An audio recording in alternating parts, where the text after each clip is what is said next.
Hey guys, welcome back, John. Megacycle here, another episode of Command & Conquer 3 Kane's Wrath. Just finished two episodes, one with the Brotherhood of Nod, the second with the Global Defense Initiative, and I think it's only fair we give proper time to the Skrin, the alien race that really brought Tiberium to Earth in the first place. Now, the first two videos have been rusher tactics, and I'm going to do the same thing with this Skrin.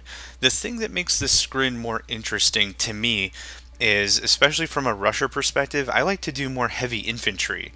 Global Defense Initiative and the Brotherhood of Nod have been all vehicles, of course aside from the APCs filled with rocket infantry for GDI, but the main battle force I'm going to use here is infantry. The disintegrators are absolutely excellent against vehicles and structures. They're cheap, and you can crank out a bunch of them. So instead of even going the War Factory path, we're just going to build a barracks or two and see where we go from there. I don't really have too much else to say about this. As you can see here, Skrin, we're going to do one matchup against GDI, and then we're going to do another matchup against Nod. See how this kind of a rush pans out. So, without further ado.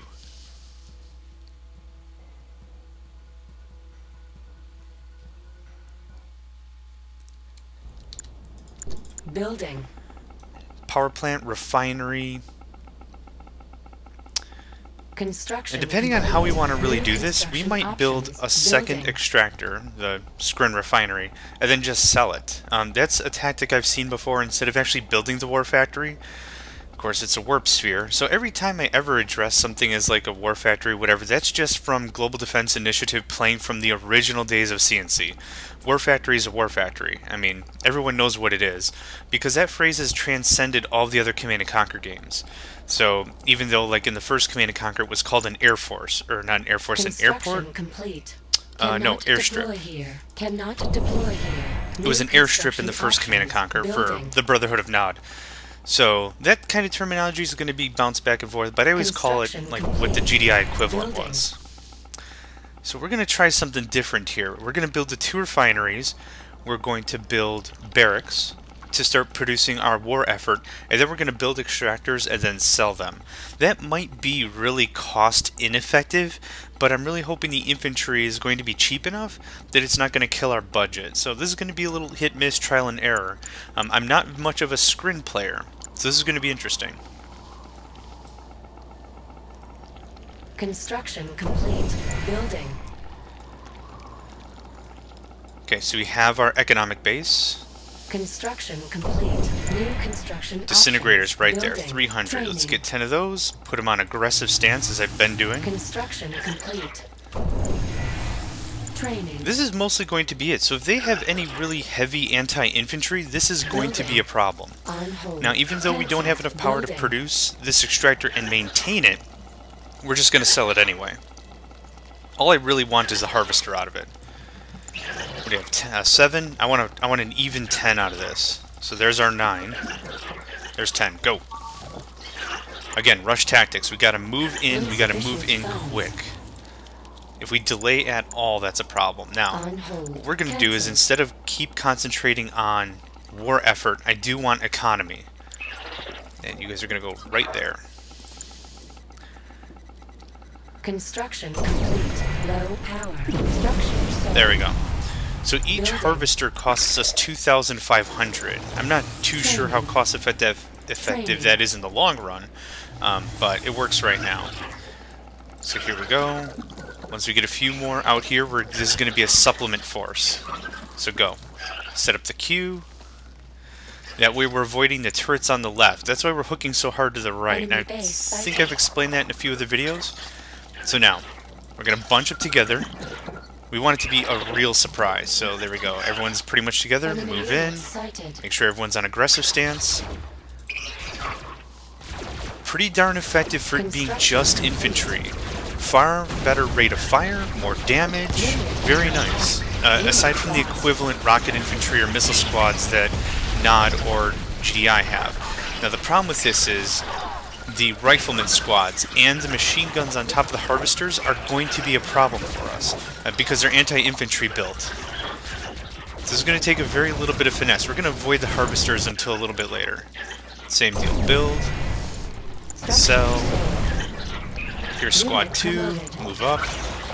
Okay, now see, this is exactly what I was afraid of. The machine gun turrets on the harvesters are going to be a little bit to hit, and they're just going to tear apart my dudes. So we can do a lot more damage with ignoring that completely anyhow. Make sure aggressive stance is on. Why are my stances messed up? Aggressive, defensive. Alright, great.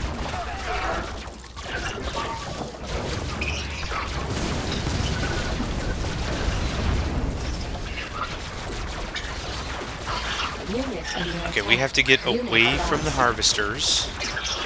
But let's concentrate on that MCV.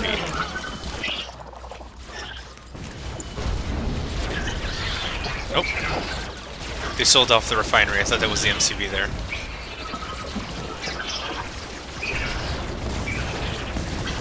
The real defense about this is if they got 3 or 4 watchtowers up, which I believe is a GDI anti-infantry equivalent for the defensive tower, this could be a real problem.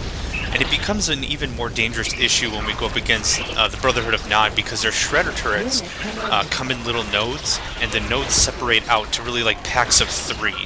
So that becomes really dangerous. Now, of course, we're sitting on a crap ton of cash, which is not good. But we can go ahead and start diversifying our defense. We can start working on a different war effort. Now that we've really brought the battle to GDI, we could almost do whatever we want. We got 20 disintegrators. Unless they really built this left base to really hunker down, these guys are done. Construction complete. Oh, they actually didn't expand. So that means the last thing they have are these civilian structures. So that.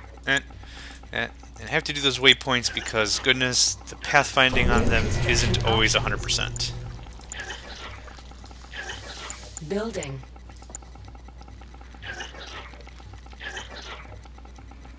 Construction. There it is. And moving in for the kill, what do we have now? We have 24 more disintegrators. That's brilliant. That's exactly how that should work. Let's do this. Let's do this for fun. Let's do a Tiberium vibration scan for giggles. Unit promoted. Enemy defeated. There we go. You are victorious. Really, that swarm mentality is really how I feel. If you're going to go early game Skrin, that's definitely how you've got to do it. Adding a couple of vehicles in there, like the gunwalkers, make a really great complement to an anti-infantry pattern instead of going all disintegrators. Now, because these are lighter units, we did take some casualties. No big deal in the long run. We really worked on our economy, and that panned out pretty nicely when it was income rate per minute. So that worked out kind of nice. Even though we didn't do the war factory, our harvesters were a little more expensive, but really when it comes down to it, I think it panned out considering we assumed no vehicles at all. And that might be really, really short-sighted, but it paid off. Okay, Brotherhood of Nod, you're on deck. Looks good to me.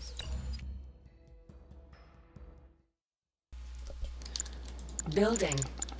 Same deal here. Power plant, refinery, Construction complete. New and then construction our extractor, and then right to our portal.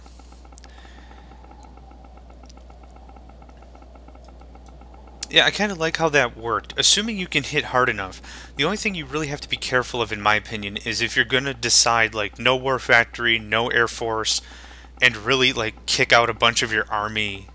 You have to make sure that you can bounce back and change that plan if your attack fails. Because the problem with that is if they're going heavy turtle, what can easily happen is they can just start hunkering down hard on defense, and that could be really, really problematic. Because if they can stop our first assault, they'll probably stop our second if we don't move quickly enough, and then it's like, oh crap, now I need $8,000 to slap together an actual army or actual defense, and that becomes an issue really quick.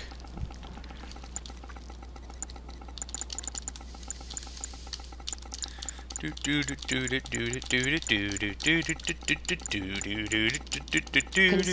complete. There we go. Cannot deploy here. Building. Now, I'm not doing any micromanaging here because we've got a one-to-one relationship. In other videos, I was micromanaging in between the harvesters and refineries, but in this case, it's one-to-one. So I'd rather them get a full load, bring it back. Complete. New construction options. Building. Training. Actually, what we're going to do is we're going to go another extractor. I keep calling them refineries. It's an extractor. Now we're only going one barracks this time. I think I ran out of cash a little too early the last go around, but now that I say that, we're sitting on a little bit of extra money. So this is a slightly more conservative approach, making sure we've got some funds sitting around. So the second I get another portal, I'm going to just start, you know what, let's just do this. Construction complete. Structure sold. What do we have? I really want 10 units for my first push. Considering these guys are fragile, we have to go massive numbers. There's that. Loop to the right. If you're unfamiliar how to queue orders like that, it's holding Alt on the keyboard. Training. And then, instead of going one unit at a time here, if you hold Shift, you queue up in units of 5. And you're gonna go. It's a 5 troop, I'm happy with that. And I forgot the stance. Good golly gosh.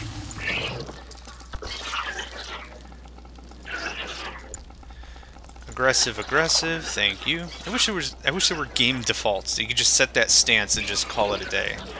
Again, we're going to loop wide on the right.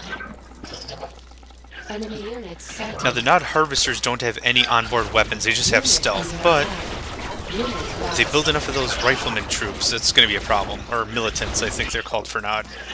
Let's do a little sweep here. Everyone gather together, and then we'll hit them right in the face. Yeah, we can go pillage their Tiberium fields without a whole lot of contention. There and there. There. Yeah, look at that. For $300, with how quickly it just chews through structures like that, you really can't go wrong. They sold out. Oh, they got some flame units. That could actually be an issue if they use them. Yeah, look at that. If they had 3 or 4 more, this whole attack could be over.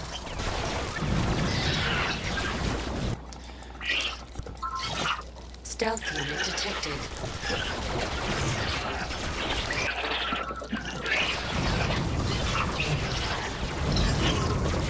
Should have concentrated on that flame unit from the get-go.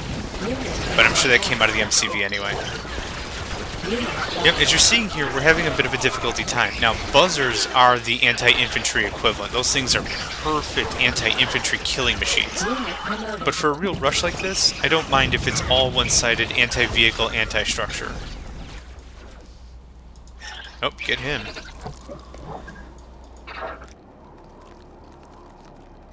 Enemy base sighted. Yep, little mini base here. Got him, very good. Yeah, just a real swarm effort here. We have another 19, perfect. And then, oh yeah, just ends right there. So this kind of concludes the little mini-series I wanted to do. I just wanted to show rush tactics with all 3 factions, even though when I originally did this, as I mentioned in a previous video, this was all just like Nod stuff. For Nod, it was slap a bunch of different units together, the Raider bike, the Nod buggy, and the Scorpion tank. So you have a good mix when you're doing this attack. But this is faster. I have more fun with these kinds of rushes. Actually, they killed more units. Nod was a little more appropriately geared to be anti-infantry, considering militant squads were their favorite unit, probably because of that's what popped out of all the structures I blew up.